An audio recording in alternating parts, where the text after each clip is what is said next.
Hola, buenas noches amigos. Bienvenidos a su programa de Diálogos Divinos. Ahora vamos a recomenzar a hacer una introducción porque me parece que hay muchas dudas, ¿verdad?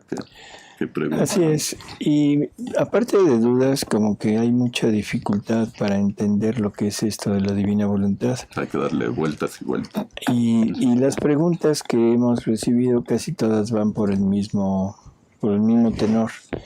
O sea, como que no se ha entendido realmente qué es vivir en la divina voluntad, este gran don que Dios nos ha dado en la actualidad. Así que hemos pensado, y esperamos que ustedes nos comenten si es de su agrado o no, hemos pensado en hacer una especie de introducción a la divina voluntad.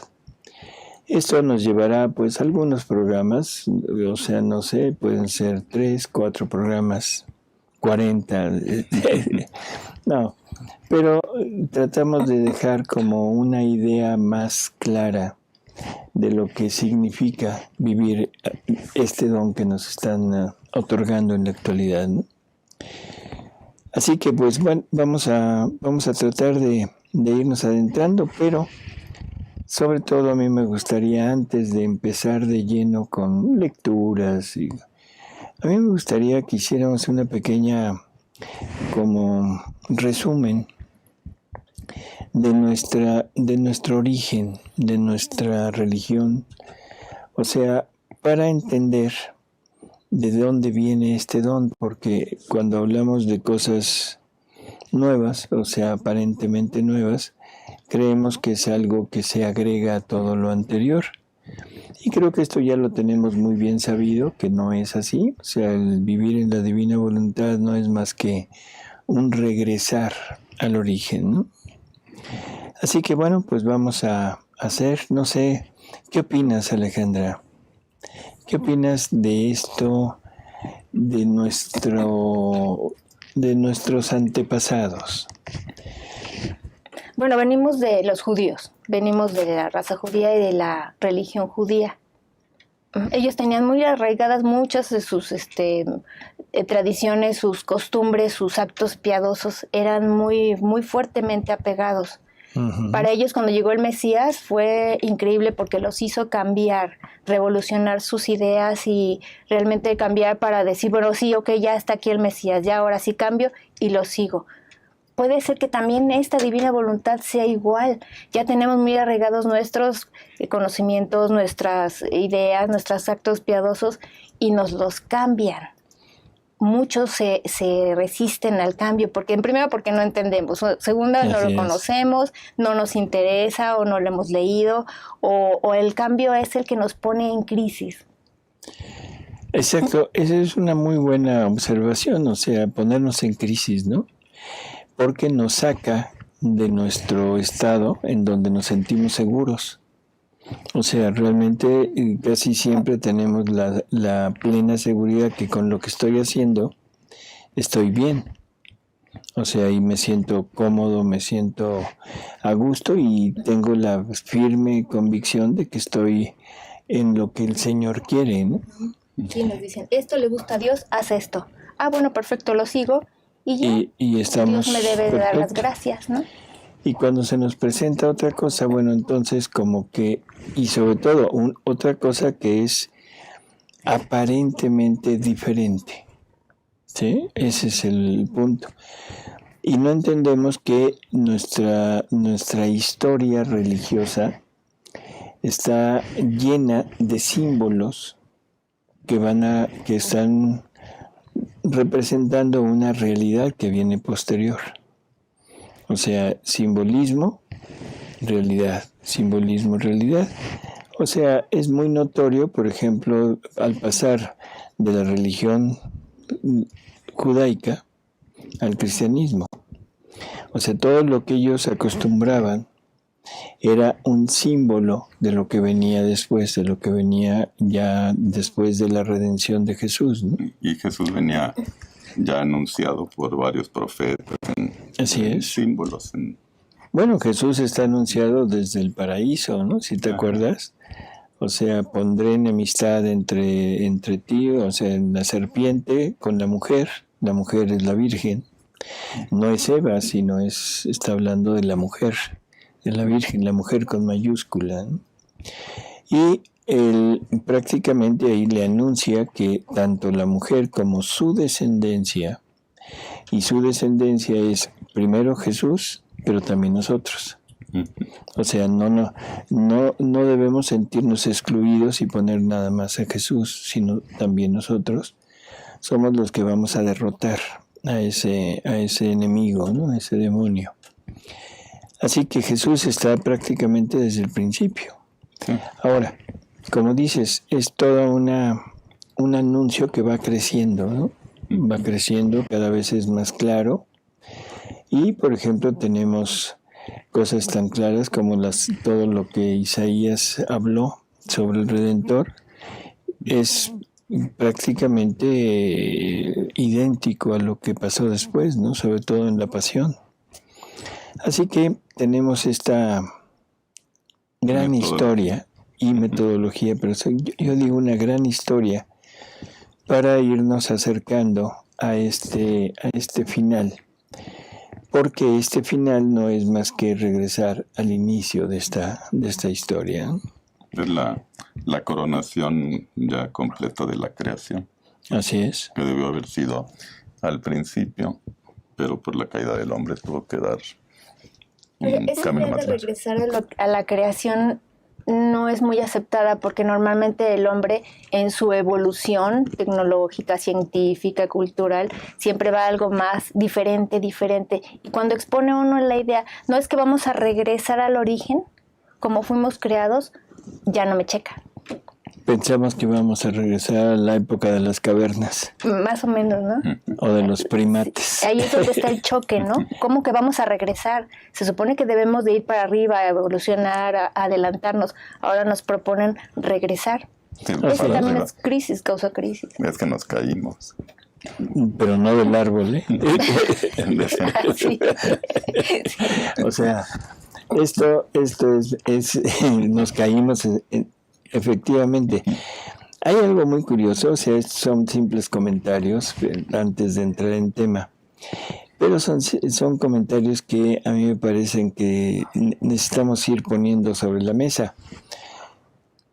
Son 3 divinas personas, ¿sí? Ajá.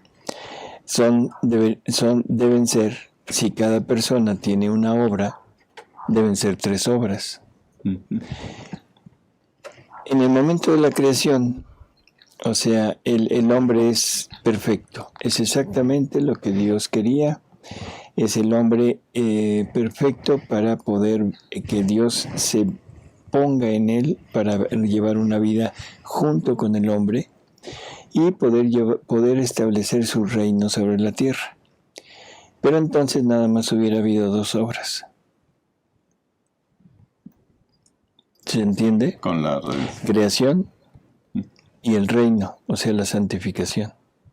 ¿Y la redención no? La redención no. O sea, como que hubiéramos quedado como, no sé exactamente, pero sin toda la riqueza enorme del amor sufriente de Dios, ¿no?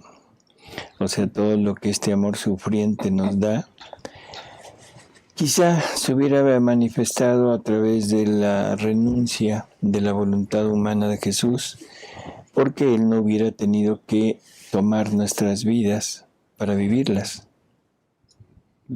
¿Se entiende? Ahí ve uno cuánto amor nos tiene Dios, que Él se aventó a sufrir. Él se aventó por sus criaturitas, ¿no? Uh-huh. Así que bueno, de alguna manera, o sea, tenemos que entender que, como decía San Pablo, feliz culpa que nos mereció tal Redentor. O sea, feliz desobediencia de Adán, porque gracias a eso tenemos ahora la segunda obra de Dios que no estaba como contemplada dentro del contexto.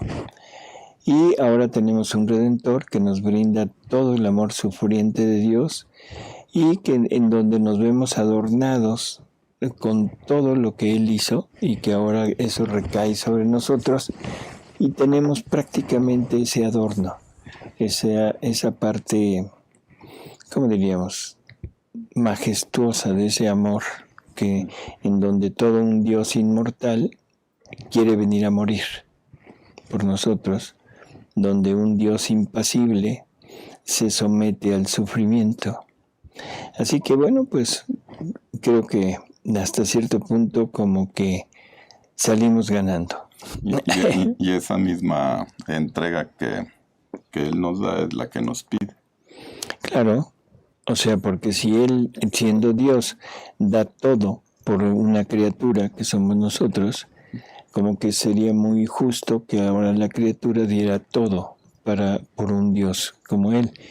Y sobre todo, vamos a entender, Dios da todo lo suyo por obtener la nada, que somos nosotros.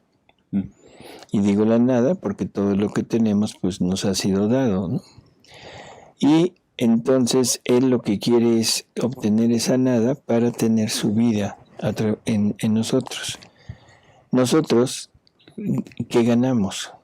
El todo. El todo. O sea, de ser la nada podemos llegar a ser el todo. Otro punto que es interesante y que yo pienso que a veces genera mucho conflicto es con todas aquellas personas que han adoptado, que han cedido su fe, su creencia, la han cedido a la ciencia. Y entonces pensamos que entre más atrás vamos, más animalescos somos. Y adoptan la teoría de la evolución, y entonces cuando decimos que hay que regresar al principio, como que se piensa que el hombre entre más antiguo, más irracional y más cercano al animal, ¿sí?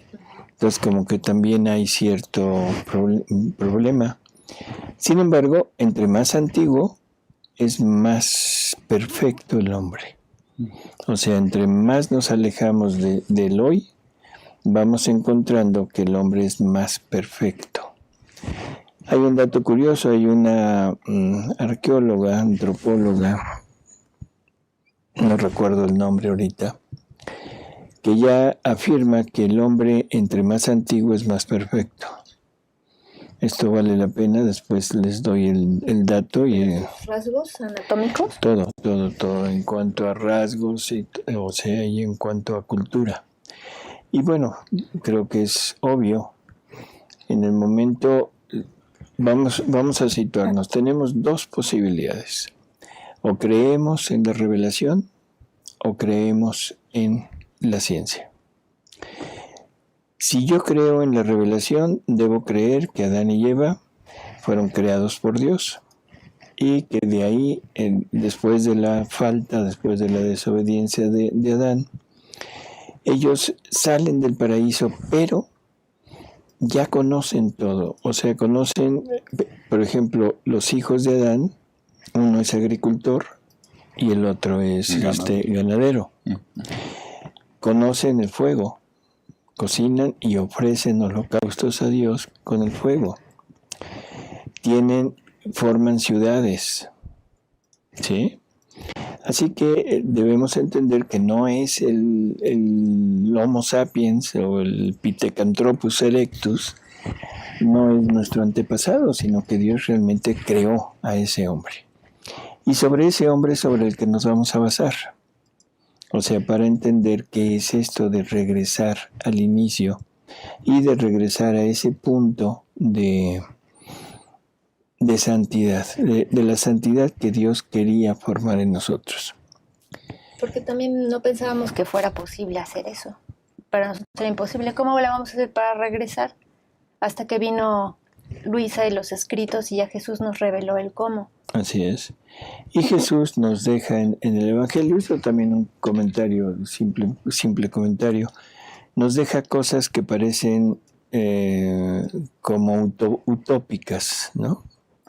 Nos parece como que nos vino a decir, no me arriesgo a decir la palabra de mentiras, pero bueno, como que nada más habló por hablar, ¿no? Pueden hacer obras mayores que las nuestras, que las mías. Y a algunas personas eso les genera comezón, porque piensan que nadie puede hacer obras mayores que las que hizo Jesús. Pero Jesús piensa que sí podemos hacerlas. Así que mejor le creemos a Jesús que a las otras personas que dicen que no. ¿Sí? Pero no nos dijo cómo. Nos dijo que podemos hacer la voluntad de Dios como se hace en el cielo, pero no nos dijo cómo. O sea, nos dijo que debemos llegar a ser uno con ellos, o sea, con el Padre, con Él, con el Hijo y con el Espíritu Santo, de la misma manera que ellos son uno, pero no nos dijo cómo. O sea, hay muchas cosas en el Evangelio que quedan como... es un indicio de que hay algo más, pero no nos dejan, no nos dan el cómo. Sí, y lo que veo es que cuando nos explica el cómo, también nos explica el a dónde vamos. Claro. Por ejemplo, no sabíamos cómo regresar a volver a ser Adán, pero no sabíamos quién era Adán. Ese es otro de los puntos. Muy vaga. Muy vaga, e incluso se ha llegado a negar a Adán, ¿no? O sea, ya en algunos lugares, hasta oficialmente, se dice que Adán no existió. Y yo simplemente pondría esto: si Adán no existió, entonces todos los escritos, no me voy a referir a otras cosas, todo lo que se dice en el Evangelio es utópico. Porque si Jesús es el segundo Adán, ¿en dónde quedó el primero si no existe? ¿Por qué le nombran el segundo? ¿Sí? ¿Por qué Jesús habla del Adán? ¿Por qué por qué San Pablo nos menciona que por un solo hombre entró el pecado en el mundo y que por un hombre, o sea, por Jesús, somos redimidos? O sea, como que queda tambaleándose mucho todo lo que es la parte doctrinal. También a María le mencionan como la nueva Eva en algunos lugares.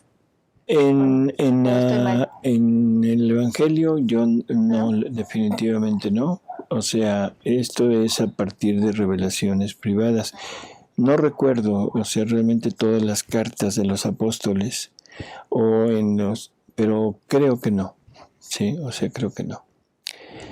Entonces, Adán es necesario. Y luego en los escritos de Jesús, no me voy a referir a otras revelaciones, sino en Luisa, es muy claro y muy preciso: Adán. Y lo menciona cantidad de veces y lo pone como una criatura en específico, nos da los datos para entender que es necesario que sea un hombre y que en ese hombre quiera fundar toda su obra, al decirnos que la divinidad siempre actúa primero en uno. Cuando quiere hacer una obra universal, primero lo trata con uno para que ese uno le pague.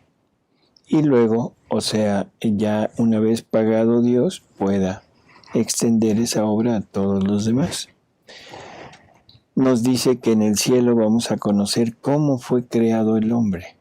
Dice, pero no como una historia, como una narración, sino en Adán mismo. O sea, nos pone a Adán como que vamos a ver en él, en su persona, el cómo fue creado el hombre. En fin, Adán existe. ¿Me mandé? Hay una lectura en la que a Adán se le aparece a Luisa. También. Si no hubiera existido Adán, entonces ¿quién se le apareció? En fin, o sea, es simple charla aquí, así medio informal, pero para llegar a entender que Adán es necesario en la historia de nuestra religión. Pero ahora vamos a empezar a entrar ya en el terreno. Antes de empezar con Luisa, con lo que es la divina voluntad y todo, como tratamos de dar unas bases para mantener firme nuestra fe y nuestra creencia en esto, vamos a hablar un poco de doctrina de la Iglesia Católica. Vamos a hablar un poco de Evangelio, vamos a hablar un poco de cartas de los apóstoles, para fincar, vamos a poner cimientos sobre esto, sobre esta divina voluntad que Jesús nos quiere dar, este don que nos quiere dar, ¿no? Así que vamos al catecismo de la Iglesia Católica. Vamos a ver qué nos dice este catecismo, ¿no? Sí. A ver, empezamos a leer. En el número 260 dice: el fin último de toda la economía divina es la entrada de las criaturas en la unidad perfecta de la bienaventurada Trinidad. Si nos fijamos lo que está diciendo, o sea, el fin último, o sea, que es la finalidad, la única finalidad que Dios se traza, porque ese es de lo que se trata, es que el hombre, que la criatura entre a la unidad, llegue a la unidad perfecta con la Santísima Trinidad. ¿Qué quiere decir eso? ¿Qué quiere decir unidad perfecta? Ser uno con Dios.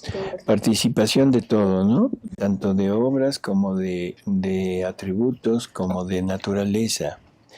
Entonces nos está poniendo el catecismo de la Iglesia Católica que debemos llegar a la unidad con el Padre, que es la potencia, que sería la voluntad, que debemos llegar a la unidad con el Hijo, que es la sabiduría, y que debemos llegar a la unidad con el Espíritu Santo, que es el amor.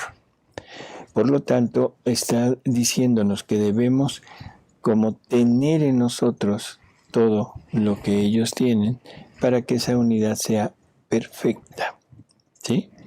Y esto es lo que podríamos catalogar como santidad divina. Pero eso tampoco nos los explica cómo. No nos dice, tienes que seguir tales y tales rituales ni nada. Pero ya el catecismo, ya la Iglesia había llegado a este punto de conocimiento y ya nos lo estaba expresando, ¿no? Desafortunadamente no leemos el catecismo y entonces como que queda volando. Es un conocimiento que no tenemos y cuando lo oímos pensamos que se trata de algo incluso herético. Y sobre todo en esta época en la que hay tantas y tantas desviaciones y sobre todo cosas como la New Age, en donde el hombre piensa que puede llegar a formar a Dios. ¿Sí? O sea, y que el hombre tiene que desarrollar su yo soy personal. En fin, entonces, por eso es que queremos ponernos en el catecismo primero. O sea, esta es la base, ¿no? Sin embargo, o sea, también hace una pequeña diferencia. Vamos a seguir leyendo, ¿sí? Dice: pero desde ahora somos llamados a ser habitados por la Santísima Trinidad. Pero desde ahora, o sea, como quien dice, aquello es para después. Pero desde ahora, o sea, como si, bueno, aquello viene después, pero ya ahorita podemos llegar a ser habitados por la Santísima Trinidad. Que esa sería la habitación de Dios en la criatura. San Pablo: ya no soy yo quien vive, es Cristo que vive en mí. Conchita Cabrera de Armida: la que te toca a ti, toca el verbo. Y debe de haber cantidad de ejemplos de personas, de santos, que han llegado a esta unidad con la Santísima Trinidad, pero no a vivir o a obrar en ella. Y que ella, la Santísima Trinidad, obre en la criatura. Se ha quedado en el habitar. ¿Sí? A ver. Dice: si alguno me ama, dice el Señor, guardará mi palabra, y mi Padre le amará, y vendremos a él y haremos morada en él. Ahí es donde se basa este pasaje.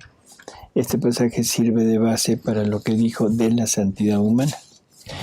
Yo pienso que el otro, el anterior, se debe estar basando en las palabras de Jesús en la última cena. Yo en ellos, tú en mí, para que ellos sean uno y sean uno con nosotros, como tú y yo somos uno. La unidad perfecta.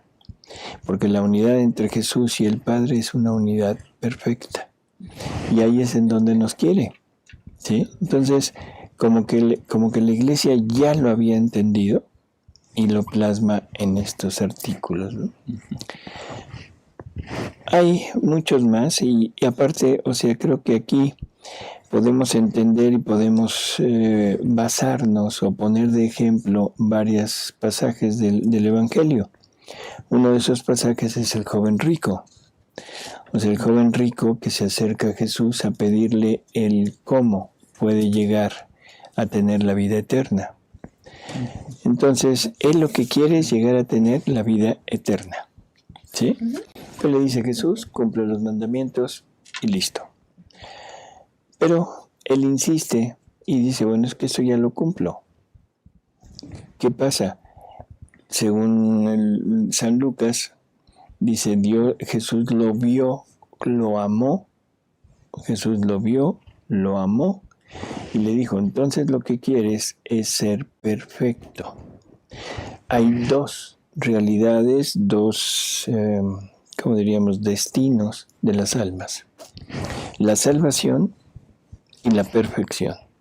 Y los dos requieren de actividades o de actitudes diferentes. La salvación es obedecer la voluntad de Dios, cumplir los mandamientos. La perfección no solo es cumplirlos, sino ahora es despojarse de todo, unificarse con Jesús, tomar nuestra cruz, seguirlo al Calvario para morir y que Jesús nos resucite en vida a una vida ya gloriosa. Entonces, es un pasaje que, bueno, va en cierta forma concordando con todo con ese artículo del catecismo, ¿no?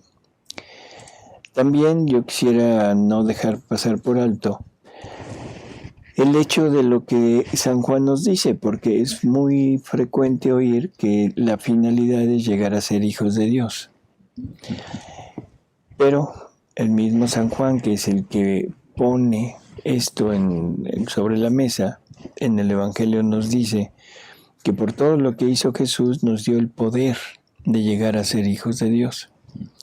Pero luego, o sea, se queda ahí en el Evangelio y aparentemente esa sería nuestra meta.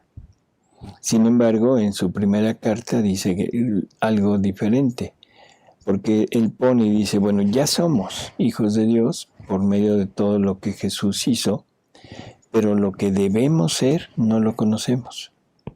Eso es importante. Es la primera carta de San Juan, en capítulo 3.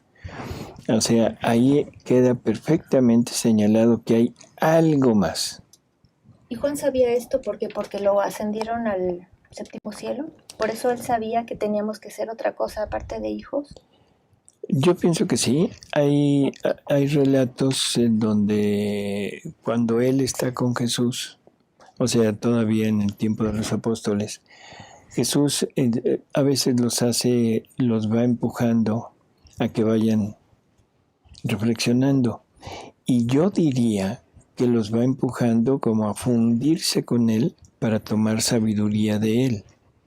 Por ejemplo, hay un pasaje, está en María Valtorta, en donde antes de elegirlos ya como apóstoles se los lleva al monte y los pone en cuevas separadas, ¿sí?, a meditar. Y les pide que no salgan de ahí y que él es el que les va a ir a llevar el alimento. Un alimento muy escaso, y esto también nos debe de llamar la atención, porque cuando el hombre se pone o trata de ponerse en contacto con Dios, las cosas materiales, incluso el comer, puede ser un poquito de estorbo. Estoy hablando del comer como comemos, ¿no? Para hartarnos. ¿En exceso? En exceso. El estómago lleno se impide que el espíritu pueda volar. El estómago no lleno, digo no vacío, pero bueno, vacío con poco alimento, eso le permite al espíritu estar más ágil. Así que en estos momentos en los que Jesús pone a los discípulos, ellos entienden mucho, no tanto por su razonamiento de ellos, sino porque es Jesús quien se presenta a su espíritu. No es que les hable, sino se presenta a su espíritu y ahí, dependiendo de la disposición de cada uno de ellos, se va llenando de más conocimiento. Y eso nos debería de poner en alerta, que esa es la manera de poder llegar a entender a Dios, no llevando la vida que llevamos, no llevando la vida de comer y todo placer y todo comodidad y toda una vida de confort, que muchos de nosotros ansiamos esa vida o estamos acostumbrados a esa vida y estamos siempre buscándola no por la maldad, sino porque así somos. Y luego, por ejemplo, abusamos de la comida y queremos meditar. Nos quedamos dormidos. O hay pesantez, ¿no?, en el espíritu, en fin. Así que, ¿dónde lo aprendió? Yo creo que en todos esos momentos en los que va meditando, en los que Jesús se va presentando a su espíritu, y podríamos decir que quizá eso es subirlo al séptimo cielo, pues probablemente. O a lo mejor hubo una revelación diferente, no sabemos. Pero sí sabemos que subió al séptimo cielo. Porque es curioso, como dice usted. Es curioso cómo sí le creemos a los apóstoles. Las cartas de San Pablo, a San Pedro, a Santiago, todo lo que escribió Juan del Apocalipsis. A ellos sí les creemos y no los cuestionamos. A Jesús sí lo cuestionamos. Uh-huh. Así es. Es al que menos le creemos. Así es. Pero a los apóstoles no los cuestionamos porque no los entendemos. Uh-huh. No los entendemos, y esto es como una incongruencia, porque se nos dice que el hombre no puede aspirar a más, que su punto es llegar a la salvación. Esa es como la meta del hombre. Y según Jesús, pues no va por ahí la cosa, ¿no? O sea, es algo más que eso. Entonces, como que leemos, la iglesia en conjunto entendió, pero no lo puso como una realidad para ella, puesto que jamás se menciona. Y cuando esto se le habla a alguno de los ministros, se quedan perplejos como diciendo, no, esto no puede ser. Entonces, ¿qué quiere decir? Que no lo integran como parte de la doctrina, aunque es doctrina. ¿Sí? Enseña nada más como referencia y ya. Como referencia. Uh-huh. Y entonces en esa carta lo que dice San Juan es que ya somos hijos de Dios, pero que lo que debemos llegar a ser todavía no lo conocemos. Y que cuando venga el Espíritu de verdad, Él es el que nos va a conducir hasta la verdad plena. Vamos a leer algunos numerales del catecismo, donde la iglesia nos va diciendo qué es lo que Dios quiere hacer con nosotros, ¿no? En el 295 dice: creemos que Dios creó el mundo según su sabiduría.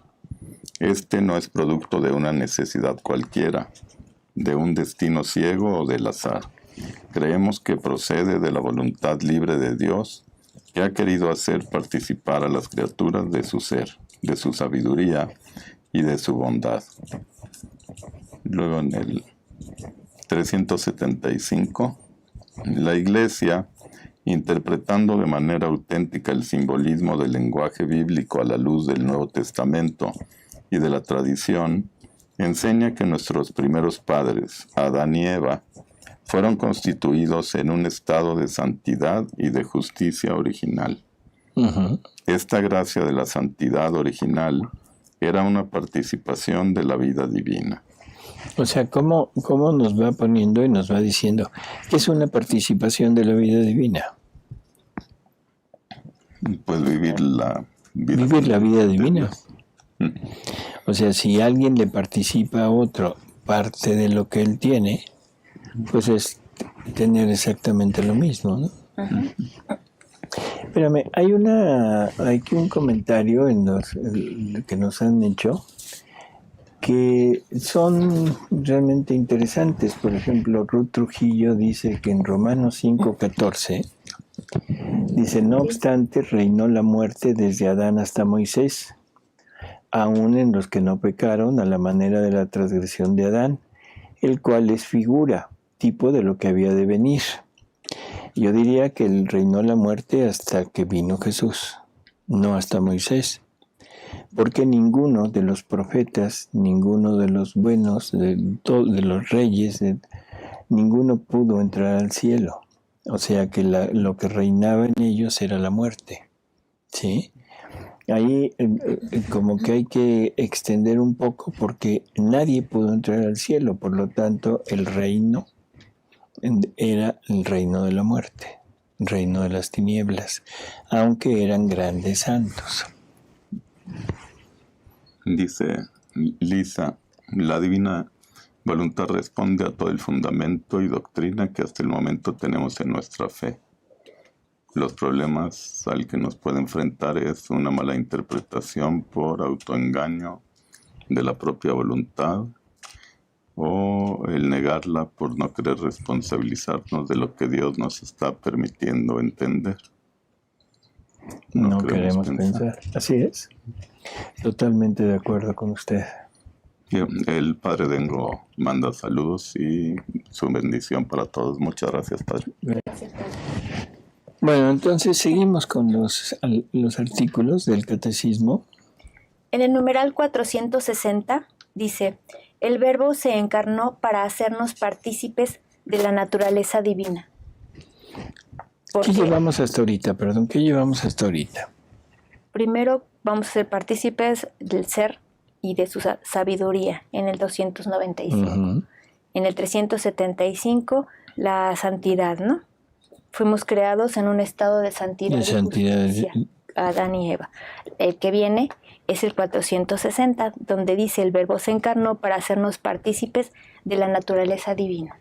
Si se fijan, esto va respondiendo no respondiendo, sino poniendo las bases del cómo podemos llegar a la unidad perfecta con la Santísima Trinidad que se mencionó en el 260. O sea, en el 260 nos dice que el fin último es llegar a esa unidad perfecta. Y aquí es la manera de ir llegando. ¿Cómo? Cuando me participen del ser divino, cuando me participen de su sabiduría, de su vida, de su naturaleza, de su divinidad. O sea, eso es lo que me va haciendo semejante, o no semejante, sino me va uniendo a la Santísima Trinidad por la semejanza en todo lo que ella es y lo que ella contiene, ¿no? Aquí San Atanasio dice, porque el Hijo de Dios se hizo hombre para hacernos Dios. Uh-huh. Y luego Santo Tomás también nos dice, el Hijo unigénito de Dios, queriendo hacernos partícipes de su divinidad, asumió nuestra naturaleza, para que habiéndose hecho hombre, hiciera dioses a los hombres. Así es la misma idea que San Atanasio, ¿no? Y lo está diciendo, bueno, San Atanasio, pero sobre todo Santo Tomás de Aquino, que es uno de los grandes pilares de nuestra iglesia, ¿no? Y que está en el 460 del Catecismo. Así es. En el numeral 759 dice, el Padre eterno creó el mundo por una decisión totalmente libre y misteriosa de su sabiduría y bondad. Decidió elevar a los hombres a la participación de la vida divina, a la cual llama a todos los hombres en su Hijo. Así es. Entonces, creo que hay otros, ¿no? En el 704 dice, en cuanto al hombre, es con sus propias manos, es decir, el Hijo y el Espíritu Santo, como Dios lo hizo, y él dibujó sobre la carne moldeada su propia forma, de modo que incluso lo que fuese visible llevase la forma divina. Este articulito es perfecto y para todo aquel que crea en nuestra doctrina, que crea en nuestra iglesia, esto debería de tirar por completo en nuestra mente todo lo de evolución. ¿Por qué? Porque Dios creó al hombre aún en la parte externa, aún en la parte externa, o sea, en nuestra figura, deberíamos de tener la figura divina. Y la figura divina no es un chango. La figura divina no es un lemúride. ¿Sí? La figura divina es Jesús. Entonces, por eso es que nuestra parte externa también tiene esa participación de la divinidad, porque Jesús es la segunda persona de la Trinidad hecha hombre. Entonces Jesús es la misma divinidad, o sea, y a imagen de Él fuimos creados. Y en el 521 dice, todo lo que Cristo vivió hace que podamos vivirlo en Él. A ver, espérame tantito, porque este es un artículo muy, muy interesante, lo hemos comentado en varias ocasiones, pero bueno, estamos tratando de iniciar nuevamente este programa de poner las bases de la divina voluntad, y esto es fundamental. Cristo hace que podamos vivir todo lo que Él vivió y lo podamos vivir en Él. ¿Sí? En Él. Entonces la pregunta es decir, a ver, un momento, ¿y cómo lo voy a vivir en Él? ¿Cuándo? ¿Cuándo, Alejandro? Pues aquí en vida, ¿no? Sí, pero Ya que en la divina voluntad. viviendo en la divina Porque es voluntad. intercambio de vida. Pero ¿cuándo lo puedo vivir en Él? ¿Cuándo vivió Jesús lo que Él vivió? Estando en la tierra. Estando en la tierra hace 2000 años. Ajá. Y ahí dice que lo puedo vivir, que Él hace que yo lo pueda vivir en Él. Y entonces lo que podríamos pensar es decir, no, es que es en el momento actual. Y entonces sigue el artículo del catecismo y vamos a ver lo que nos dice. Dice, y que Él lo viva en nosotros. Y que Él lo viva en nosotros. ¿Cuándo? Pues cuando estemos vivos. Ahora. Pues sí. Ahora, y digo ahora porque es en nosotros. Por lo tanto, lo que nos está diciendo es maravilloso. Dios no vive en el tiempo, Dios vive en la eternidad. Dios es un acto único, por lo tanto todo lo que Dios hace está siempre en un eterno presente. Nosotros vivimos en el tiempo y aparentemente las cosas van sucediéndose y van quedando en el pasado. O sea, para nosotros humanamente sería total y absolutamente imposible el regresar a ese pasado y poder, ¿cómo diríamos?, coactuar con Jesús para vivir en Él todo lo que Él vivió. Y no me resulta tan imposible el hecho de que Él lo viva en mí. Eso lo veo factible. Pero que yo lo viva en Él, eso me queda totalmente fuera de mi alcance. Esto es una de las grandes verdades y de las grandes maravillas del vivir en la divina voluntad, porque es sacarnos del entorno humano, sacarnos de esta, ¿cómo diríamos?, esclavitud en donde estamos. Y digo esclavitud porque estamos esclavizados al tiempo y al espacio.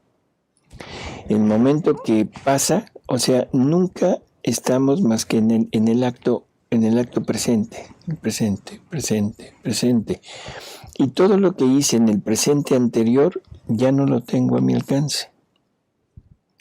Pero en Dios, ahí sí, porque si Él me saca de este tiempo y me pone en la eternidad, gracias a esta convivencia con Él, gracias a esta unidad perfecta con la Santísima Trinidad, en mí ya tampoco hay tiempo.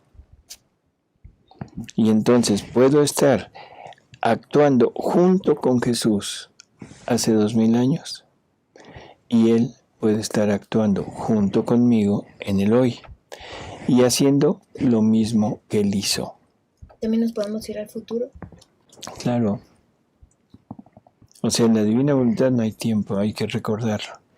Y lo que la divina voluntad, bueno, es que ya me metí con divina voluntad y no quería yo empezar con esto, pero viviendo en esta unidad con la Trinidad, Estamos viviendo lo mismo que Él vive.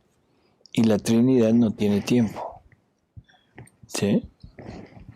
A ver, seguimos con ese articulito. Dice, el Hijo de Dios con su encarnación se ha unido en cierto modo con todo hombre. Estamos llamados a no ser más que una sola cosa con Él. Uh-huh. Nos hace comulgar en cuanto miembros de su cuerpo, en lo que Él vivió en su carne por nosotros y como modelo nuestro. Debemos continuar y cumplir en nosotros los estados y misterios de Jesús y pedirle que los realice y lleve a plenitud en nosotros y en toda su iglesia. San Pablo nos hablaba de que teníamos que completar lo que le faltó a la pasión de Jesús. Ahí lo limita nada más a los sufrimientos y lo está poniendo en función de la salvación. Prácticamente esto es cierto, o sea, necesitamos unirnos a ese sufrimiento de Jesús, tomar la cruz, no la cruz de Él en sentido estricto, sino la cruz que me toque llevar a mí, aceptar el sufrimiento que me toque a mí en mi vida, unirlo a Jesús y caminar junto con Él. Ese fue una de las cosas por las que el joven rico como que no le gustó, ¿no? O sea, toma tu cruz. Los estados y misterios, ¿qué serán? Todo lo que él vivió, su infancia, su adolescencia, su vida adulta, su etapa de predicación, su pasión, su muerte y su resurrección. Esos son los estados y misterios de Jesús. El catecismo nos está poniendo la posibilidad de que debemos cumplir en nosotros, continuar todos estos estados y misterios. No nos dice cómo, porque no lo sabíamos, porque Jesús no lo había revelado, pero ya está indiciado y ahora sí, con toda esta, conjunto de verdades que el catecismo nos ha ido poniendo, podemos entender que lo que vamos a hablar de la divina voluntad, todo encaja perfectamente dentro de la doctrina de nuestra iglesia, que no hay nada que esté fuera. Claro, tendríamos que seguir escudriñando el catecismo, pero creo que con esto es suficiente. Y pues bueno, vamos ahora sí a empezar realmente qué es lo que es vivir en esta divina voluntad. Antes de seguir, también es importante, por ejemplo, leer la obra de María Valtorta, porque ahí también nos enseña estados y misterios y muchos actos de Jesús. Así es. Para poder con él vivirlos. Uh-huh. Uh-huh. Así es. O sea, la obra de María Valtorta es una narración muy pormenorizada de la vida de Jesús y de María, ¿no? en la tierra. Así que sí nos ayudaría mucho para conocer el actuar de ellos. Bueno. Vendría la finalidad de la creación. La finalidad de la creación, o sea, aquí tenemos que ya con esta base vamos a tratar de establecer cuál es el fin de la creación, qué es lo que Dios se trazó en su mente para crear todo. Bueno, lo primero es que la finalidad tiene que estar en Él, ¿no? Tiene que estar en Él, forzosamente. Uh-huh. Él no puede supeditar su finalidad a algo inferior a Él. Y que ni existe. Y que ni existe. Pero digo inferior porque todo lo que Él puede hacer es inferior a Él. Porque por el solo hecho de hacerlo Él, ya es inferior. Él es creador y lo que Él haga es criatura. Así que eso es totalmente cierto, ¿no? Ahora, San Juan nos dice que Dios es amor. ¿Sí? Uh-huh. El amor, ¿qué hace? Se da. Ama. O sea, ama. Uh-huh. Y el amor en Dios es darse. Por lo tanto, la función del amor, que es amar y darse, tiene que llevarse a cabo forzosamente, porque si no sería un Dios que no actuaría.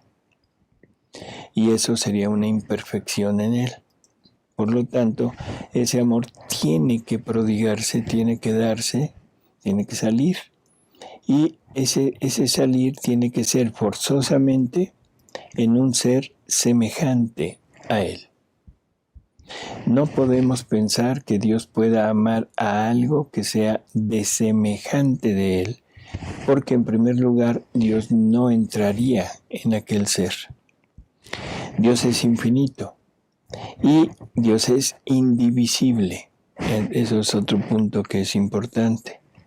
Por lo tanto, si Dios quisiera amar a un ser, el amar es darse todo. Entonces, ¿cómo puede haber un ser creado que pueda recibir todo el amor de Dios, o sea, recibir a Dios en sí? Y otra cosa, Dios quiere la correspondencia, pero la correspondencia debe ser al mismo nivel, o sea, al nivel del amor divino. Ahora Él quiere recibir amor divino. Ese es otro concepto que siempre estamos esperando que Dios nos dé. Uh-huh. Vamos y le pedimos, dame, dame, dame. Pero nunca se nos había ocurrido que teníamos que corresponderle, nosotros también darle de nosotros. Bueno, sí, cuando le decimos te amo, cuando le decimos te adoro, en fin.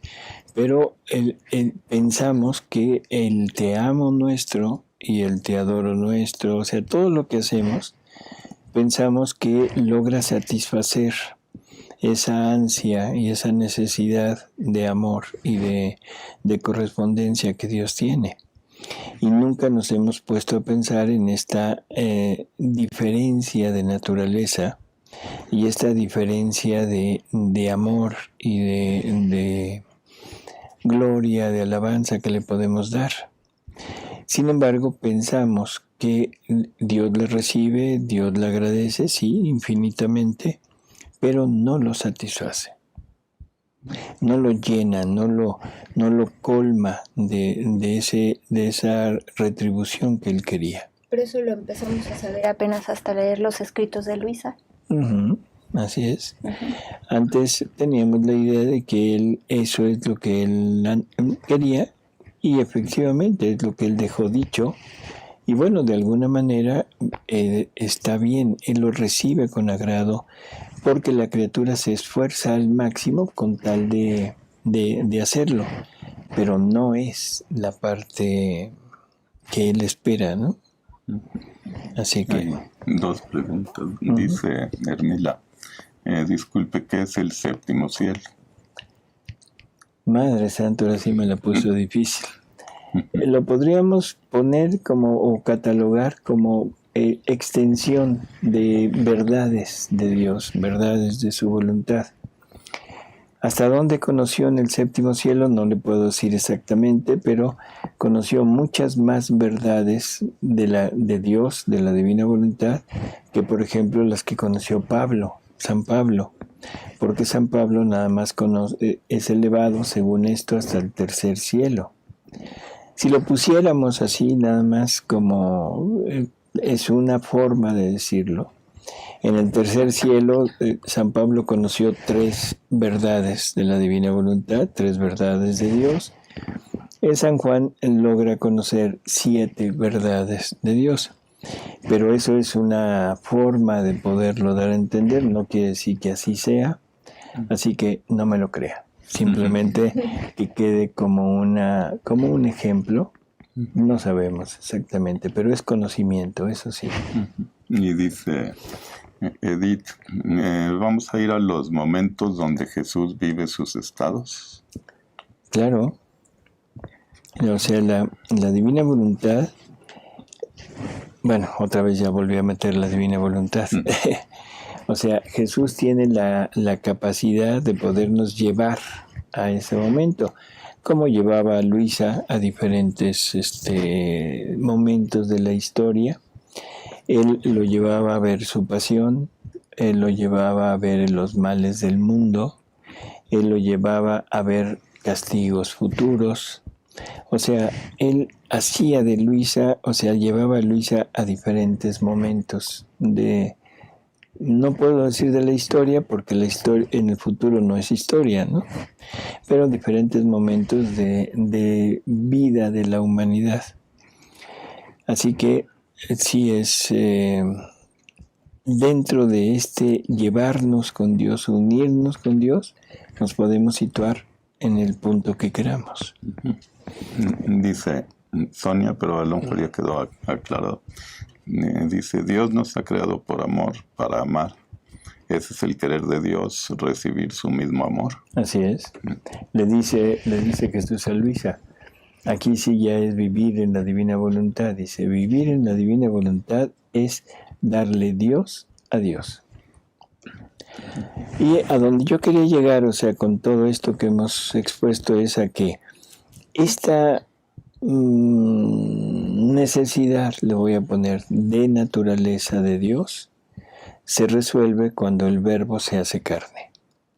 Porque el Verbo es Dios mismo, el Verbo tiene las mismas características de Dios, tiene todo, y en él puede ser expuesto todo el amor divino, y él puede pagar con amor divino.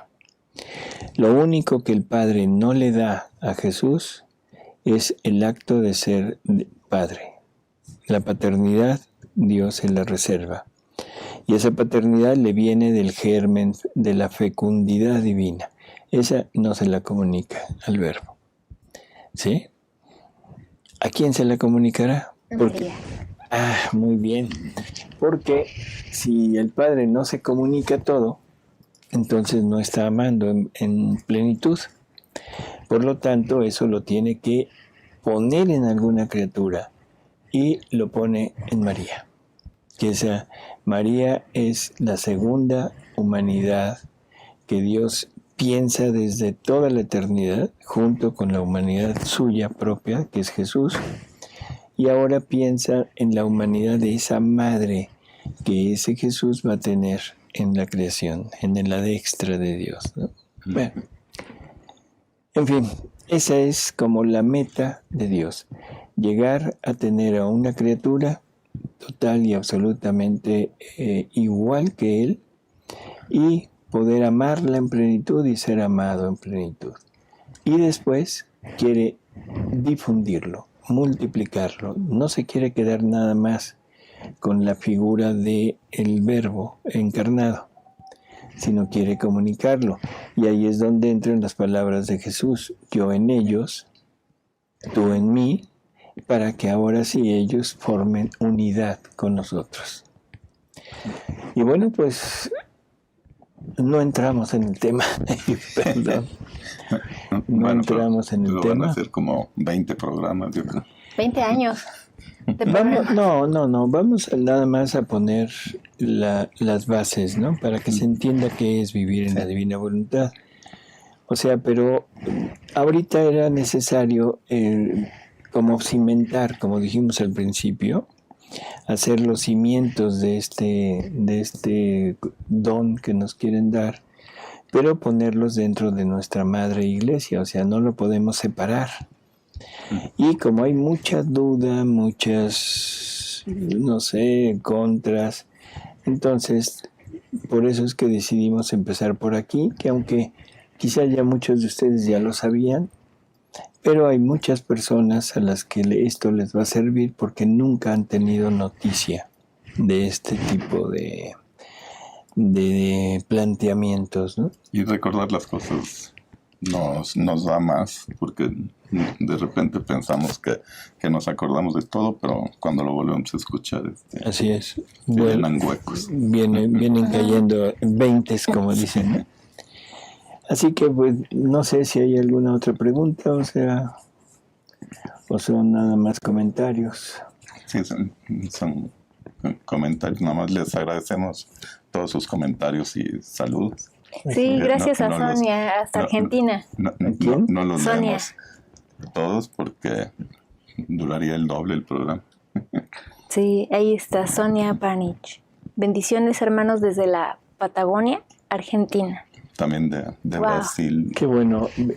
De veras, nuestra unión con usted por todo lo que está pasando ahorita allá en la Patagonia y en general en Argentina, aunque también es en el mundo entero.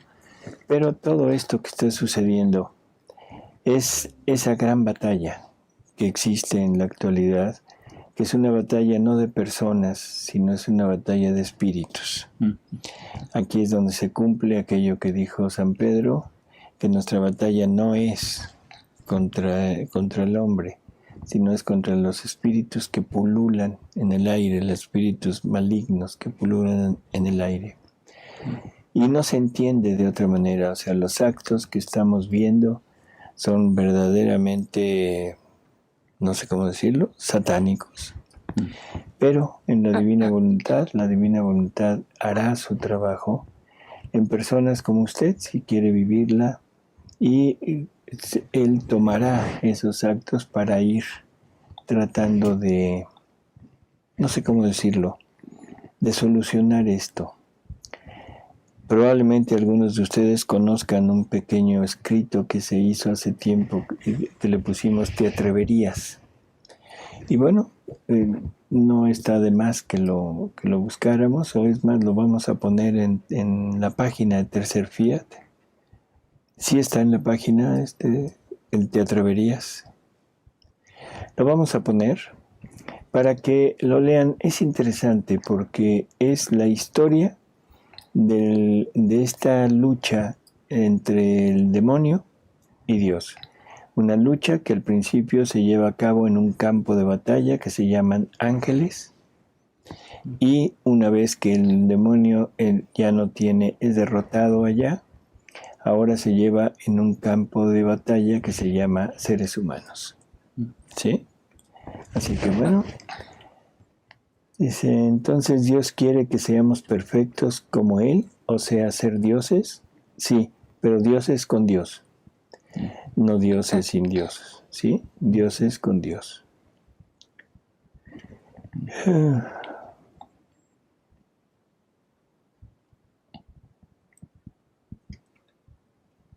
No sé, o sea, alguna otra cosa. Yo creo que no. Lo que podamos, los comentarios que requieran de una respuesta, los pondremos el miércoles en Verdades Divinas, ¿sí? Y pues amigos, muchas gracias. Alejandra, gracias por estar en nuestra mesa redonda. Gracias. Alejandro, Gracias, muchas gracias. Ale. Y Gracias. pues nos vemos aquí en el próximo programa.